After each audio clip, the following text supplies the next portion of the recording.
The city breathed like a wounded animal. Neon towers pulsed above the streets of New York, painting the pavement in restless colors, while enormous screens broadcast the same familiar faces smiling down upon a population that had long since forgotten how to question them. Vought International owned the sky, the airwaves, and the quiet corners of every home. Homelander smiled from every billboard, his eyes bright, his cape untouched by wind or truth. Beneath that smile, ordinary people carried on with the weary grace of those who had learned to mistake spectacle for salvation. Somewhere far above the noise, reality itself was tearing. Brashear had been chasing an antimatter anomaly across a collapsing pocket dimension when the fabric of space folded around him like wet paper. He had faced cosmic horrors before, entities capable of unmaking stars, yet this collapse felt different. It did not roar, it whispered. It pulled at the edges of thought, and when his vision cleared, he was drifting above a skyline he almost recognized. The air tasted wrong. The stars behind him were unfamiliar. Somewhere below, sirens wailed with rehearsed urgency. He descended slowly, cautiously, the blue of his suit catching the morning light. A commuter train had derailed near the harbor, and the scene should have been chaos. Instead, it was choreography. Cameras were already positioned. A hero in gleaming armor posed near a wrecked carriage, lifting a single beam for the lens while, only meters away, a mother screamed for a child trapped beneath twisted steel. No one moved to help her. The cameras were pointed the other way. Adam felt something inside him tighten. He had traveled across dimensions, argued with gods, and stared into the throat of oblivion. Yet nothing had prepared him for the quiet cruelty of a world that had turned rescue into performance. Without a word, he moved. He lifted the carriage as though it were paper. He pulled survivors from crushed compartments, sealed a ruptured fuel line with a careful pulse of energy, and cradled a burned girl against his chest until paramedics arrived. He did not smile for anyone. He did not announce himself. When a bystander asked his name, he only nodded and rose into the clouds, disappearing before the manufactured hero below had finished his second take. Phones had already captured everything. Within an hour, the footage spread beyond Vaught's control. There were no logos, no slogans, no branded catchphrases.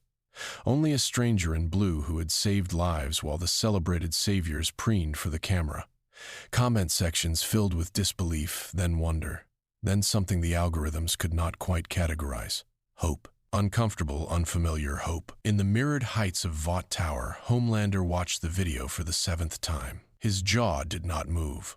His fingers pressed slowly into the arm of his chair until the leather split beneath them. He had grown accustomed to admiration, to fear, to the intoxicating certainty that no one on Earth could challenge him.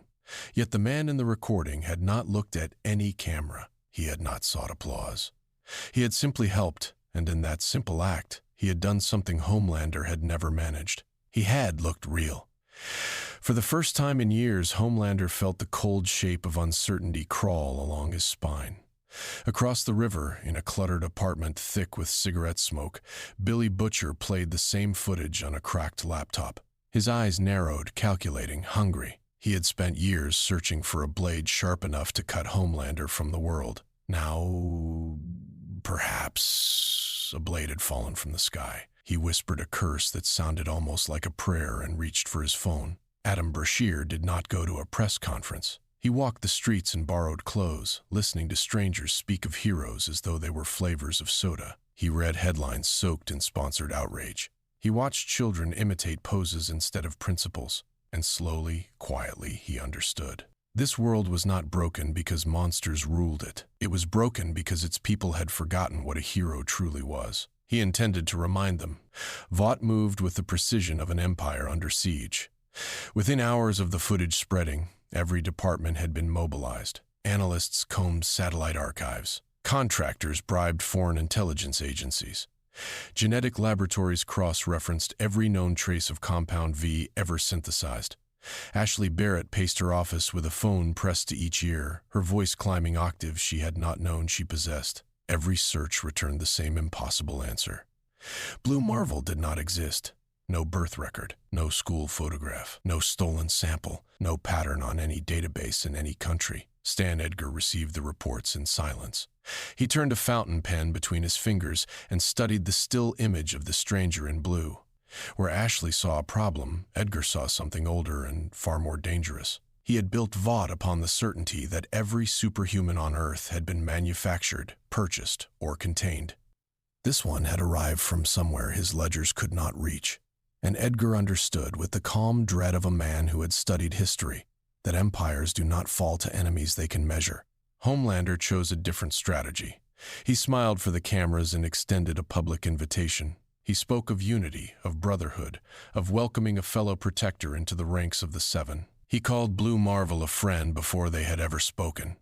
Behind that smile, he calculated angles of attack, weaknesses, and the quickest way to snap a spine that dared to shine brighter than his own.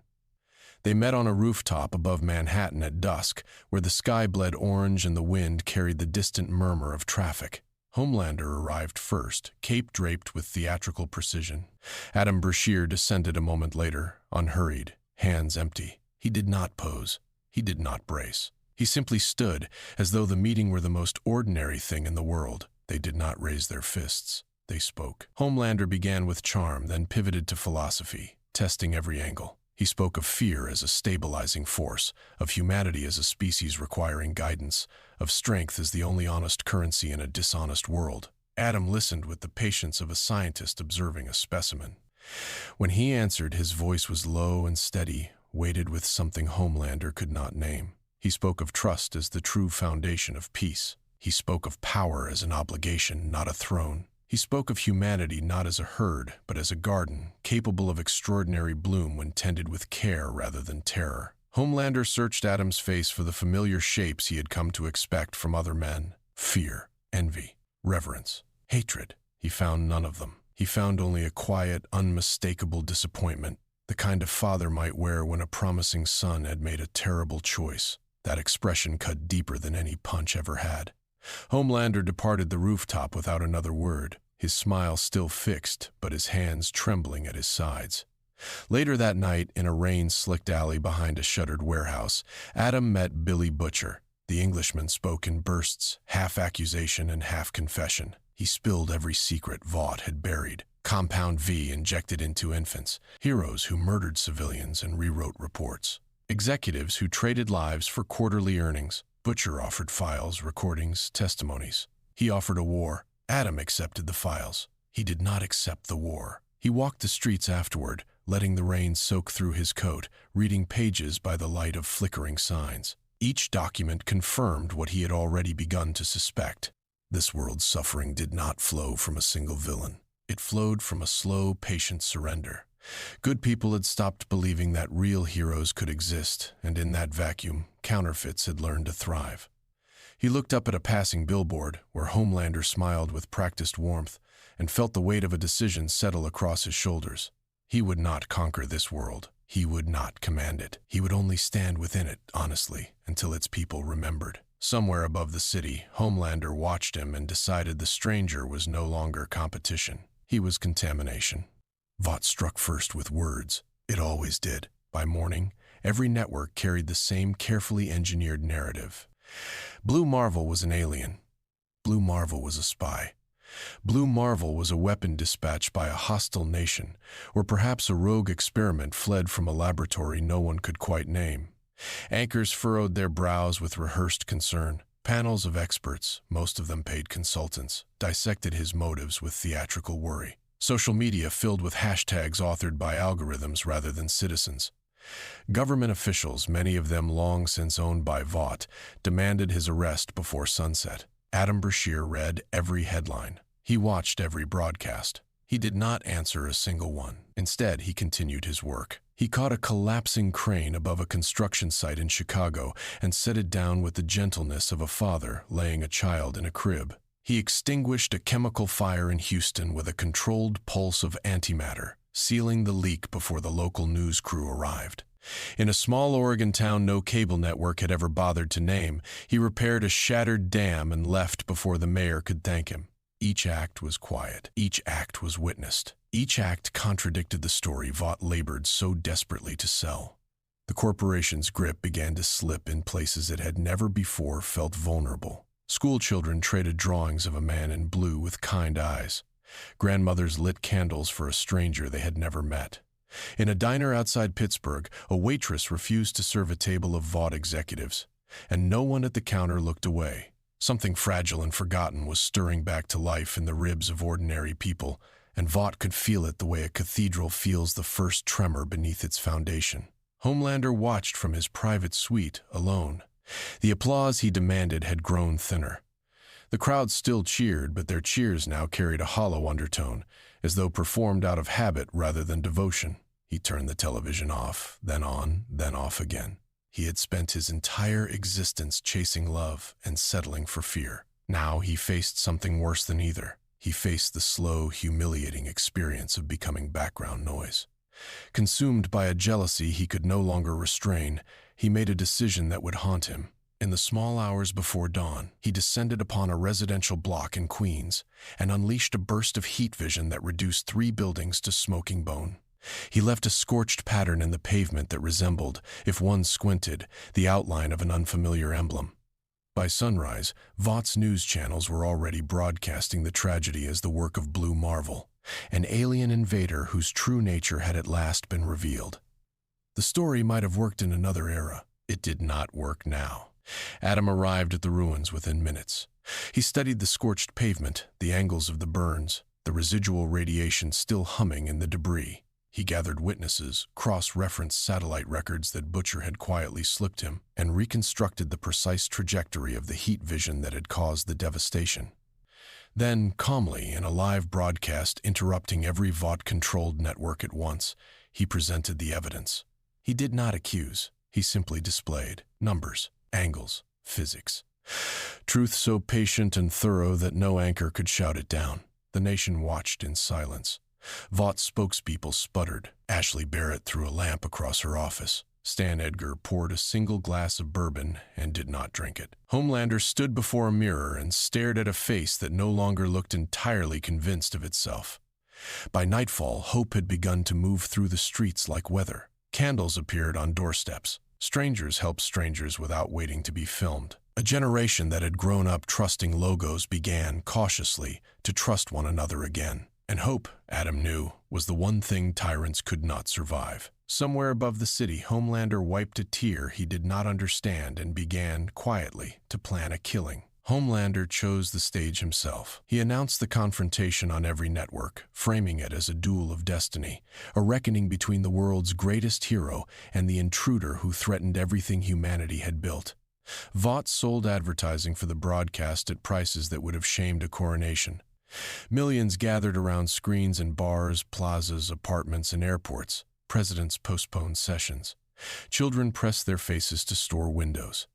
The world held its breath, expecting another lavish performance. They did not receive one. Adam Brashear arrived above Times Square at the appointed hour, hovering with the stillness of a monument. He wore no cape for show. He carried no theatrical scowl. He simply waited, arms loose, eyes calm. Homelander descended opposite him in a blaze of red, white, and blue, grinning for the cameras he had positioned on every rooftop. The grin faltered when Adam did not grin back. The first blow shattered a bank of windows for 6 city blocks. Homelander struck with the full force of his fury, and Adam absorbed the impact as though catching a thrown pebble. He slid backward through the air, redirected the kinetic energy into the pavement beneath him, and returned to his original position without a scratch. Homelander struck again and again. Heat vision cascaded from his eyes in blinding torrents, colliding with a spherical field of antimatter that hummed around Adam's palm. The intersection of their powers rewrote the physics of the block. Cars levitated. Glass evaporated. Steel curled like paper touched by flame. Yet through every exchange, Adam moved with a discipline that verged on prayer. Whenever Homelander tried to bait him into a killing counter, Adam pivoted instead toward a civilian. He caught a falling scaffold before it crushed a family. He wrapped a shielding field around a bus of schoolchildren whose driver had frozen behind the wheel. He extinguished an electrical fire in a nearby subway station with a whispered touch. Every act of protection stole another degree of attention from Homelander's spectacle, and every stolen degree drove the tyrant closer to madness. The world watched, and the world understood. Homelander was fighting to win. Adam was fighting to save. The imbalance became unbearable. Homelander flew higher and hurled himself downward with a sonic boom that cracked the sky. Adam caught him mid-descent, one hand upon his chest, and lowered him gently to a rooftop as though disarming an angry child. He did not throw a single retaliatory punch. He only spoke, quietly, so quietly the microphones almost missed it. He told Homelander that strength was not a birthright. He told him that a man who required worship had already confessed his weakness. He told him that mercy was not surrender. Mercy was the last honest currency of the powerful. Homelander answered with a scream and a fist that would have flattened a mountain. Adam caught it. He held that fist in his palm for a long, unhurried moment, letting the cameras drink in the image, letting the world memorize it. Then he opened his hand and let Homelander stagger backward, bleeding from a lip that had not bled in years. The most feared being on Earth, humiliated not by a killing blow, but by the refusal of one. The battle ended without a corpse. Adam rose slowly into the sky, turned once toward the city, and offered a small, sorrowful nod, as though apologizing for a lesson he had not wished to teach. Then he was gone, leaving Homelander alone on a rooftop, surrounded by the wreckage of his own certainty. In living rooms across the world, viewers wept without knowing why. Children who had cheered for capes now cheered for character. Veterans set down their beers in silence. A grandmother in Mumbai clutched a photograph of her late husband and whispered that she had not seen a real hero since he had gone. Even in the darkest districts of Moscow and the sunlit boulevards of Buenos Aires, the same thought traveled from tongue to tongue in a dozen languages. Something true had happened. Something they had almost forgotten was possible. Homelander did not appear on television that night. He stood in his private quarters and stared into a mirror that no longer reflected a god. The illusion of invincibility, so carefully polished across so many years, had cracked in a single afternoon, and in the widening fissure, something far more dangerous than defeat began to take root: desperation. In the hours after the duel, Vought did not mourn. It armed itself. Deep beneath the corporate towers in laboratories no shareholder had ever toured, Stan Edgar authorized the activation of every contingency the company had spent decades hiding. Vials of experimental compound V, unstable and unapproved, were prepared for distribution. Files marked with the seals of allied governments were unsealed with trembling hands. Enhanced soups who had been kept in medical comas for years were revived and fitted with control implants. Military prototypes, half machine and half nightmare, were rolled out of hangars that officially did not exist. Edgar watched the operation from a glass mezzanine, his expression unreadable, his hands folded behind his back like a man attending a funeral he had personally arranged. Within a single night, the country began to burn. An enhanced soldier in Atlanta lost control of his own heartbeat and leveled 6 city blocks with a scream. In Phoenix, a woman who had been promised a stable dose of compound V grew wings that tore themselves apart mid-flight. A prototype in Denver melted through the floor of a hospital and disappeared into the sewers. Every incident was tragedy. Every incident was covered. Vought needed chaos because chaos would justify anything that came next. Adam Brashear did not chase Homelander. He chased the fires. He moved across the nation faster than any broadcast could follow.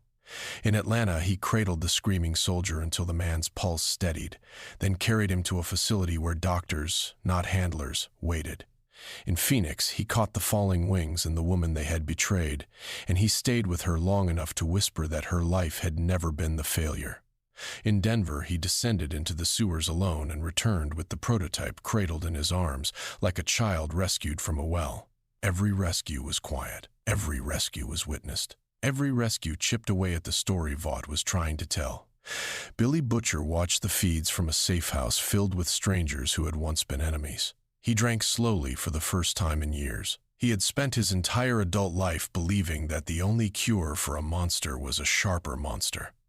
Now, watching a man refuse to hate, he felt something rearrange itself inside his chest. Adam was not fighting for revenge. He was not fighting for glory. He was fighting for lives, and lives alone, and that simple, impossible clarity forced Butcher to consider, for the first time, what he might have become had he been given a different beginning. Homelander, meanwhile, chose a different path. He abandoned the pretense of leadership and embraced the raw grammar of terror. He appeared above cities not to save them, but to remind them. He hovered over Chicago until the wind of his cape shattered windows. He carved his symbol into the side of a Los Angeles skyscraper with heat vision. He seized a live broadcast in Washington and told the nation, in a voice stripped of every last theatrical warmth, that they had a choice.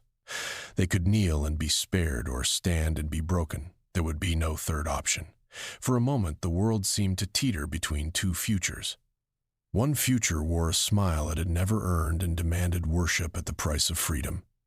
The other future wore no smile at all, but knelt beside the wounded, lifted the fallen, and asked for nothing in return.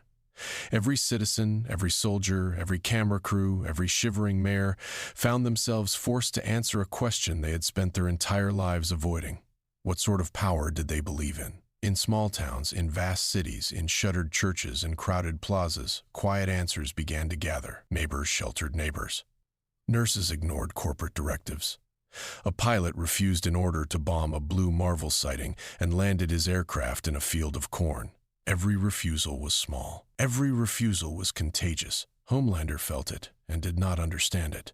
He only knew that his shadow, once endless, was beginning to shrink beneath a rising, unfamiliar dawn. The rebellion did not begin with a battle cry. It began with a bakery. A woman in Cleveland who had lost her son to a Vought-sanctioned cover-up unlocked her doors one morning and served free bread to anyone the corporation had wounded. Within a day, 3 more bakeries in 3 more cities did the same. Within a week, the gesture had spread across continents. Bread, then blankets, then shelter, then medicine. Ordinary people, unarmed and unafraid, began behaving as though heroism were something they were permitted to practice themselves. The image of Blue Marvel had not commanded them to do this. It had only reminded them that they could. Inside Vought Tower, the seams began to split. Starlight resigned on live television, her voice steady, her eyes wet, her words carrying farther than any advertisement Vought had ever purchased. A train, exhausted and hollow, walked out of a press conference without a word and did not return. Even members of the 7 who had built their entire identities on the corporation's approval found themselves unable to look their reflections in the eye. One by one they slipped away, some vanishing into anonymity, others walking directly into the arms of the resistance. Governments that had spent decades accepting Vaught's donations discovered a sudden appetite for justice. Sealed hearings became public trials. Documents that had been buried for generations were released without redaction. Compound V's origins, its victims, its architects, were laid bare beneath a light too bright for any lobbyist to extinguish. Stan Edgar watched from a window on the 90th floor and, with the calm of a man who understood the arithmetic of empire, began quietly preparing his own exit. Homelander refused to accept the collapse. He announced a final assault on New York, declaring that he would remind humanity, once and for all, why they had learned to fear him. The city did not evacuate. It did not panic. It simply gathered, block by block, behind barricades made of overturned cars and hand-painted signs. Firefighters stood beside teachers. Veterans stood beside teenagers. There were no capes among them. There were only faces, tired and defiant, waiting for whatever came next. Adam Brashear met Homelander alone above the Brooklyn Bridge. They did not begin with fists. They began with words, because Adam understood that this fight had never truly been physical. Homelander accused him of stealing a world that had belonged to him by right of strength. Adam answered that strength was never a deed of ownership. Homelander accused him of poisoning humanity against its natural protectors. Adam answered that protection could not be measured in ratings. Homelander accused him of pretending to be something no one could truly be. Adam answered softly that pretending was Homelander's craft, not his. Then the blows came and the sky answered. Yet even as they fought, Adam kept dismantling something more fragile than bone. He dismantled every excuse Homelander had ever used. The childhood in the laboratory, the absent love, the unbearable expectations. The lonely years above the clouds. He acknowledged each wound with a compassion that made Homelander scream, because compassion was the one weapon he had never learned to survive. Adam did not deny the tyrant's pain. He simply refused to accept it as a permission slip for cruelty. When at last Homelander lay broken on the bridge, cape torn, uniform scorched, blood mingling with the tears he had never allowed himself to shed, Adam knelt beside him. He did not gloat. He did not deliver a killing blow. He only spoke, quietly, so that only Homelander could hear. He told him that the world would no longer fear him. It would remember him, and it would pity him, and in time it would forgive him. And that would be the harshest sentence any tyrant could face. Homelander turned his face away and wept, because for the first time he understood that the throne he had built was made of paper, and the wind was already rising. Above them, the city exhaled. Below them, the resistance lowered its makeshift shields. Somewhere in the crowd, a child raised a homemade drawing of a man in blue, and beside it, in careful crayon letters, the words "Be like him." The seven were finished. Vought's empire was finished. The lie that had governed a generation was finished, and in its place, quietly, without applause, a truer story began to breathe. Months passed, and the world learned how to walk again.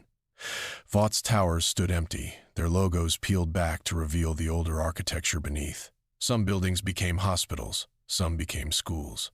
One, the tallest of them all, became a public library, its lobby filled with children who had never before been told that reading a book could matter more than watching a hero. The word soup fell out of common use, replaced, slowly, by simpler words.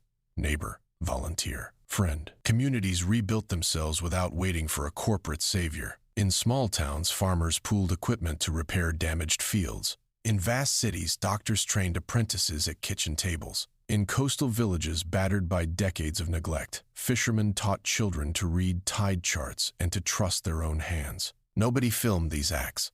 Nobody trended them. They simply happened, and the happening was enough. Billy Butcher stood on a rooftop overlooking a quieter New York and lit a cigarette he did not intend to finish. He had spent his life sharpening himself into a blade, and now he found himself uncertain what a blade was for in a world that had, however briefly, remembered peace. He whispered a thought aloud, to no one in particular, that Blue Marvel had accomplished the one thing no bullet had ever managed. He had not killed the monster. He had made the monster unnecessary. Adam Brashear spent those months quietly. He rebuilt bridges he had broken during the final battle. He sat with families who had lost loved ones to Vaught's long shadow. He listened more than he spoke because he understood that healing was not a lecture. It was a witness. Then, one evening, a familiar hum returned to the sky. Scientists at a modest observatory in New Mexico detected the same antimatter signature that had once torn Adam into this world. The dimensional fracture was reopening, gently this time, patient rather than violent, as though asking rather than demanding. Adam studied the readings for a long time before he closed the folder. The door home was open. It would not stay open forever. He gathered no press conference. He accepted no award. He walked, instead, into a small park where children were playing among the roots of a tree that had somehow survived every catastrophe of the last decade. He knelt beside them and spoke, softly, so that only they would remember the exact words. He told them that heroes should never be idols. Idols demanded worship, and worship required distance. Heroes should be examples, and examples invited closeness. He told them that they, too, could be examples if they chose kindness on days when kindness was inconvenient. Then he ruffled a small girl's hair and stood, and the wind carried the moment away. The portal opened above the harbor at dusk. It shimmered like a wound learning to be a door. Adam paused at its edge, one hand raised in farewell to a world that had, in the end, done more for him than he had done for it. He stepped through without ceremony, and the light folded quietly closed behind him. The city did not collapse in his absence. It did not erect statues. It did something braver. It carried on. In a hospital corridor, a nurse comforted a stranger. In a burning warehouse, a firefighter carried a child down a smoke-filled stair. In a classroom, a teacher stayed late to help a struggling student, expecting nothing in return. None of them wore capes. None of them received applause. Yet each of them, in their own quiet grammar, spoke a language Adam Brashear had helped the world remember. Somewhere in the deep, beyond the reach of any camera, a faint pulse of antimatter energy shimmered across the multiverse, brushing against distant worlds that had not yet learned what heroism could mean. The pulse did not announce itself. It only listened and waited and moved on. The narrator closed the story with a single, gentle observation. Civilizations are not saved by the strongest person among them. They are saved when one person reminds everyone else what goodness looks like, and then steps aside so that goodness can belong to them all. Blue Marvel was gone. His legacy remained.